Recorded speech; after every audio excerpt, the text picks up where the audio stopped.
la communauté, je suis contente de vous retrouver sur la deuxième partie de vidéo pour la présentation des énergies du mois de décembre sur un plan collectif et général.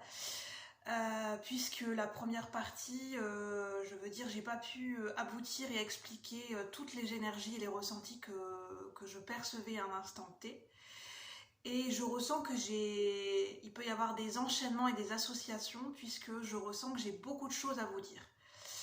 Pas forcément qu'il y a beaucoup d'énergies diverses pour ce mois de décembre, mais j'ai pas mal de choses à dire. Donc ce que je ressens, et après je vais reprendre avec les cartes que j'avais tirées du tarot des flammes jumelles, mais je vais reprendre un petit peu par rapport aux synchronicités et aux ressentis que j'ai eu avant de tourner la vidéo. Parce que j'ai eu plusieurs métaphores, j'ai eu un visuel, des flashs, donc je vais vous expliquer tout cela. Alors, pour ceux qui n'ont pas vu la première partie, je vous invite à aller voir la première partie de vidéo pour bien comprendre les énergies du mois de décembre. Et je vous remercie d'avoir patienté pour ceux qui me suivent et qui viennent sur cette deuxième partie. Alors, j'ai eu des enchaînements d'idées.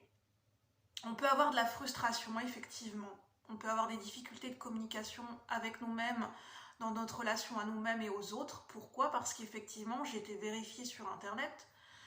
Sur plusieurs sites, effectivement, pour le mois de décembre, Mercure sera en rétrograde, en ralentissement, on va dire. Il ne sera pas direct du 13 décembre 2023 jusqu'au 1er janvier 2024 et il passera dans deux signes différents. Donc je ne me souviens plus l'ordre, mais effectivement, il sera rétrograde en Sagittaire et en Capricorne. Donc justement, dans les deux signes, dans cette transition Sagittaire-Capricorne pour le mois de décembre, solstice d'hiver et après on passe aux énergies de janvier 2024. L'image qui m'est venue, pourquoi de la frustration et pourquoi des enchaînements et une préparation et être à l'affût des synchronicités et des opportunités, pourquoi?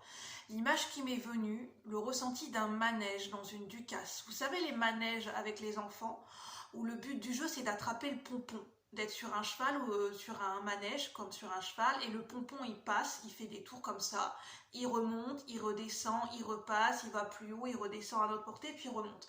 Et on peut être frustré parce que le pompon il arrive à notre hauteur, il remonte, on n'a pas eu le temps de l'attraper. Et en fait on doit attendre qu'il refasse un tour complet. C'est un peu l'énergie de la roue de fortune et des cycles. C'est d'attendre notre moment, d'attendre le timing divin, de se préparer mentalement, de se préparer à recevoir une opportunité et quand l'opportunité, ce sera le bon moment pour nous de la saisir et de la mettre en place, en fait on va le sentir dans les énergies que c'est le moment de se préparer et ça va être le moment de saisir l'opportunité. Un petit peu comme le pompon, on le sent, on le voit, il fait un tour complet, il arrive à notre hauteur, de se préparer pour aller l'attraper en haut. C'est ça que j'ai ressenti. Parce que nous aurons des challenges pour ce mois de décembre 2023, notamment pendant les fêtes. J'ai vu qu'il peut y avoir au niveau collectif, au niveau des fêtes de Noël, des challenges.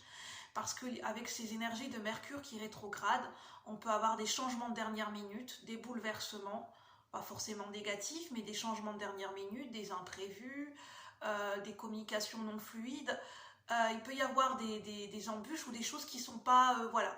ou des changements de programme. Ça peut arriver. C'est pas obligatoire pour tout le monde, c'est ce qui est présent dans les énergies collectives, c'est pas forcément négatif, mais ça peut arriver. J'ai ressenti aussi l'énergie de la planète Uranus avec les changements de dernière minute et des bouleversements.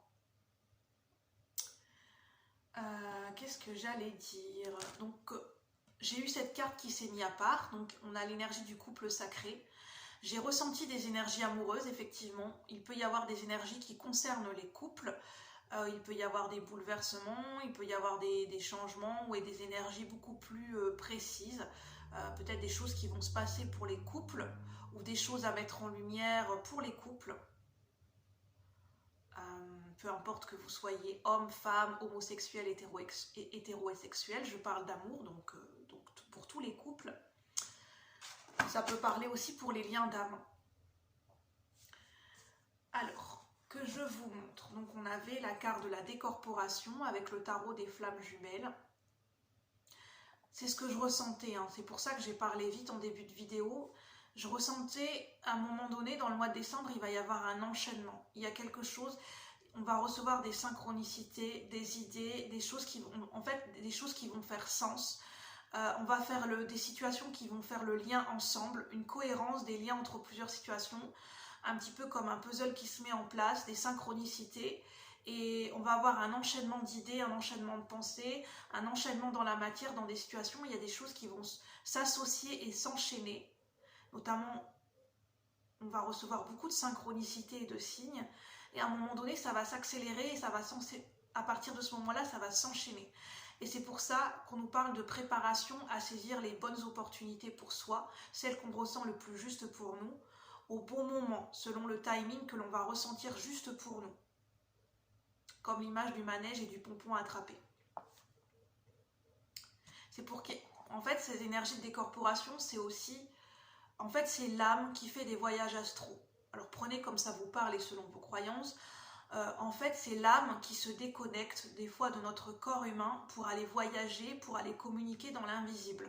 En fait, notre âme, notre moi supérieur divin, notre énergie divine en nous, selon vos croyances, en fait, elle fait, on a l'impression d'être déconnecté parce qu'en fait, elle fait des va-et-vient entre le monde concret, le monde visible, le monde de la matière quand elle est connectée à notre corps physique, et après, elle fait des passerelles et des ponts quand elle part en voyage, par exemple en voyage méditatif ou pendant les rêves et le sommeil, quand elle part en fait, quand on est fait en transe chamanique, pour ceux qui font du chamanisme, quand elle part dans des voyages méditatifs en transe profonde pour aller connecter avec le monde invisible et pour aller pêcher des informations et aller rencontrer d'autres âmes sur d'autres plans de conscience, pour aller chercher des informations, pour se nourrir, pour recevoir des enseignements, pour recevoir des nouvelles énergies, des codes de lumière. Et il peut y avoir justement ces moments de connexion et de déconnexion avec notre âme. Donc on peut se sentir perdu, ou on peut se sentir déphasé à certains moments parce qu'il y a ces énergies de va-et-vient de notre âme. Donc ça c'est possible. L'ego spirituel, là c'est juste un avertissement. Attention à l'ego spirituel. L'ego spirituel, c'est attention à ne pas tomber de manière à outrance dans un ego spirituel. Alors un ego spirituel, qu'est-ce que c'est parce que c'est juste un mot, hein, c'est pas une étiquette.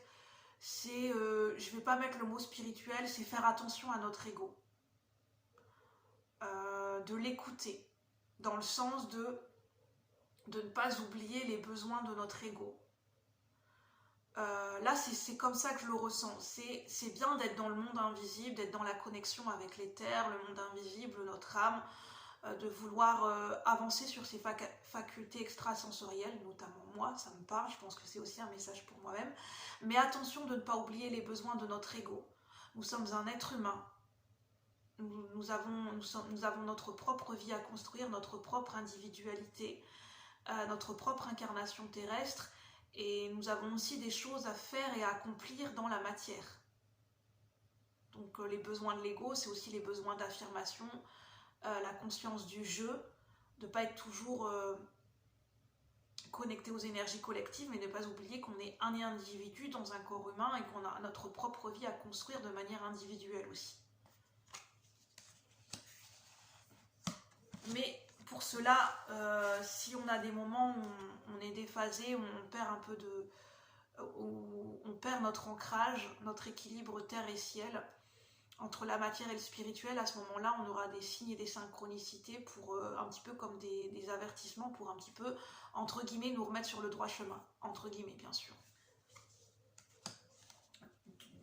Dans le sens du chemin le plus juste pour nous à un instant T, par rapport à notre chemin de vie.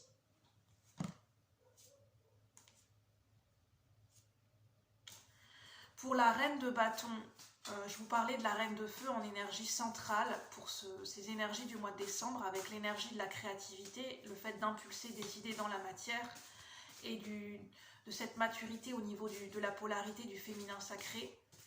J'avais l'énergie de l'impératrice. Pour moi, la reine de feu sera couplée à l'énergie de l'impératrice dans le tarot pour ce mois de décembre. De fortes énergies de fertilité et de fortes énergies d'ascension au niveau du féminin sacré. Parce que l'impératrice, pour moi, c'est le féminin sacré à son apogée. L'impératrice, elle regroupe les 4 reines du tarot. C'est l'apogée, c'est la maturité d'un féminin sacré qui est équilibré, accompli et assumé dans toutes les sphères de sa vie et dans toutes les sphères de son être. L'impératrice, c'est le féminin sacré assumé, accompli et exprimé de façon expansive et de façon fertile dans des projets. Donc ça sera couplé avec cette énergie de créativité de la reine de feu, la reine de bâton. Je vous montre bien les cartes et après je vais faire une carte synthèse. Donc il peut y avoir des énergies je disais, dans la Mercure rétrograde, il peut y avoir des difficultés de communication, des difficultés dans la pensée, dans la manière de réfléchir et de synthétiser, de structurer ses pensées, notamment dans des projets. Mais en tout cas, on tend à concrétiser les choses dans la matière, justement avec l'énergie du Capricorne pour cette fin décembre et début janvier 2024. On a l'ego spirituel, donc à faire attention de ne pas oublier les besoins de notre ego, dans le sens les besoins de notre incarnation terrestre et la conscience du jeu, dans notre propre individualité. Et puis on nous parle de signes et de synchronicité. Alors, je vais prendre une carte synthèse. Alors, avec le tarot akashique. Quelle est la synthèse pour ce tirage, s'il vous plaît, l'équipe? Quelle est la synthèse pour ce tirage? Donc, on nous parle de challenge, d'accueillir les changements, d'accueillir les vagues émotionnelles ou les changements dans les événements, dans les enchaînements d'événements, de les accueillir au mieux et puis de suivre le courant de la vie avec justement cette préparation et cette phase après d'enchaînement et pour bien saisir les opportunités. La reine de force, on a encore la reine de bâton qui veut ressortir. La reine de bâton, c'est d'être focus sur cette ressource en nous, sur notre confiance en nous et notre charisme. De déployer, de développer ce charisme et cette confiance en nous pour nous aider, pour accueillir les énergies de ce mois de décembre 2023. Alors une synthèse pour ces énergies de décembre au niveau collectif et général. Quelle est la synthèse? Bon, j'ai 2 cartes, je vais les prendre à 2. Je vous parlais d'équilibre. Toutes ces énergies du mois de décembre sont là pour équilibrer différentes forces en nous, différentes forces universelles qui sont à l'œuvre pour trouver cette justesse et cette complémentarité entre différents éléments de notre vie. Ça, c'est la synthèse. Et on nous demande, là c'est plutôt le conseil, je ressens, avec le 3 de parchemin, je ne sais pas si vous verrez bien la carte. On a un bateau, quelqu'un qui regarde sur une longue avec une longue vue sur un bateau pour voir les horizons. Et on a ajusté votre trajectoire. C'est de bien orienter vos énergies, de bien orienter nos énergies, nos intentions, nos actes et nos choix à un instant T par rapport à ce qui se passe. En fait, de checker par rapport à nos ressentis, à notre intuition et en même temps, en parallèle, par rapport aux différents mouvements et aux différents événements de ce qui se passe dans notre monde extérieur. Pour faire le lien entre les deux et pour équilibrer et ajuster notre trajectoire en fonction de ce qui se passe en nous, mais aussi dans les événements extérieurs au quotidien. Et par rapport aux différents changements qui vont se mettre en place. Ça, c'est le conseil. 3 de parchemin, c'est le 3 de denier. Oui. On nous parle éventuellement d'une collaboration et d'association dans des projets, dans des idées avec des personnes. Que ce soit sur un projet créatif, un projet perso ou un projet de travail. Je vais en rester là sur ces énergies. Je ressentais une accélération, donc je ressens d'essayer de nous accorder des moments d'apaisement le plus possible et d'accueillir ces challenges au mieux. Voilà, ces énergies de challenge pour le mois de décembre. J'espère que ça aura résonné. N'hésitez pas à liker, à commenter, à poser des questions si vous voulez plus d'informations par rapport à ces énergies dans la barre de description en dessous de la vidéo.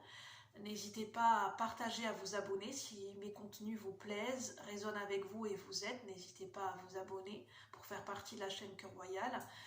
Ça me permet de me remercier, ça permet de faire grandir la communauté, de remercier la communauté et de me remercier pour le travail et pour l'investissement que je mets au service de la chaîne. Sur ce, je vous souhaite une bonne soirée. Je vous dis à bientôt pour de nouveaux partages. Bye bye la communauté. Merci, à bientôt.